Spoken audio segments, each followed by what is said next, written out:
நோடி ஆரோக்கியத்தின் அடையாளம். I am a boss, colleague, subordinate, all those things. Who am I then? Who am I? Who are you? Are we the sum total of all these parts, all these roles? Is that all me? Anto Vincent, father, son, husband, brother, is that all? See, the parts, the sum is greater than the parts. The sum is greater than the parts. So though I am playing all these roles, transcending all these roles and going beyond all these things and going up above all these things, I play a greater role, and my bigger role is that of a human being. Each one of us, you and me, we are playing the role of a human being which is greater than all that. You please allow me to use the term trivial. Compared to the trivial roles like I am a son, I am a father, I am a husband and a brother and a boss and subordinate, I am playing a mega role, massively big role, which is called human being, and the role demands greater things from me than what the role father, mother, brother, sister may warrant. And we need to be aware of that, and we need to be delivering that. When we say human being, let me ask you this question. Do we at any time say animal being? Do we say bird being? Do we say plant being? Do we say tiger being, lion being? No. We call that being only for human. This suffix being is applicable only to human because only we are capable and possible of holding that title. We are only given that. Okay. So who am I as a human being? When I say that I play a bigger role, when you play a bigger role of a human being, what is that? What is that? Who am I as a human being? There's a story, legendary story that goes in the Tamil poetry. Lord Muruga, who is a son of Lord Shiva, at some point of time got angry with his parents, and therefore he went to some mountainside and said, I will not come back, I will not see my parents. So Lord Shiva sent various people, and this Lord Muruga will not come back. And finally, he chose to send one Tamil poetess called Avayar, old lady, grand old lady. And she went, then she pleaded with Muruga. Muruga said, if you can answer all my questions, then I will come. So Muruga went on shooting a lot of questions. At the end, he asked, what is the rarest of the rarest? Ariyadu edu? Ariyadu edu? Rarest of the rarest. What is ariyadu? What is rare?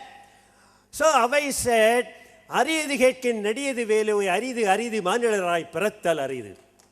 If you ask me what is the rarest of the rarest is being born as a human being. So you and I are greater than gold, greater than diamonds, greater than platinum, greater than anything that you can see on the planet Earth. There is nothing bigger, there is nothing more valuable, there is nothing more precious than you and me. Rarest of the rarest. The question, I am who I am, or the answer to the riddle, I am who I am, there are two schools of thoughts. Who am I? Because Socrates said, know thyself. And if anybody went to Ramana Maharishi, he used to say, find out who you are and then come back. And if they find the answer, then there is no need to go back to him because they found the answer. So there are two schools of thought to answer this question called, who am I? Who are you? There is one great Eastern thought. The great Eastern thought comes from the Hindu philosophy, Hindu Vedanta, which is also embraced by Buddhist and other Eastern religions. God is there, the prime source, the prime Atma, the Paramatma, the prime Atma, the prime soul is there. You call him by whatever name, like Dr. Karthikeyan said, the source is the one. Manifestations have been coming through various kind of stages, various masters.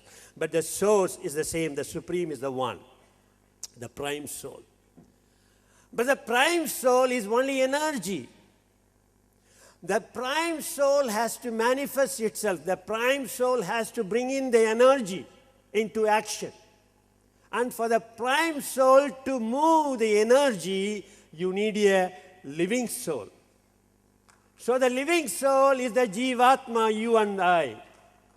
So if a God's energy has to work, if the God's energy has to move mountains, then the God's energy can be moved only through you and me, the living soul. So God is the prime soul, the Paramatma. You and I are the living souls, the Jivatma. I'm hungry. I'm hungry. I take 6 idlis. Dripti. Enough. Podum. My grandson is hungry. He takes half idli. And he says, Tata, podum. The dripti for me and dripti for my grandson is the same, one and the same. But I required 6 idlis, he required only half an idli. That's all. The quantity differs, but the quality is the same. The prime soul and the living soul, the Paramatma and the Jivatma, the quantity is different, but the quality is there the same. You and I have the same qualities of God, the prime soul. Be happy. Give a pat on your shoulder. You have got the same quality of God, the Supreme. You are no less than the God's energy. You have got everything. But you have to be careful. Like Dr. Karthikeyan said, don't allow ego to come in. I have got the God's energy. Got the God's energy. But we need to have more and more humility when we realize this fact that I have the same God's energy as the Supreme. But the quantity is different. So this is one school of thought, the Great Eastern School. Now let us look at the other school. Strangely, this is also Eastern thought. This is common to Christians, Muslims, and Jews. The common concept. God made man. God made man in his own image. God made man in his own image, like him he made him. God made man in his own image, like him he made, male and female he made. Full stop. Period.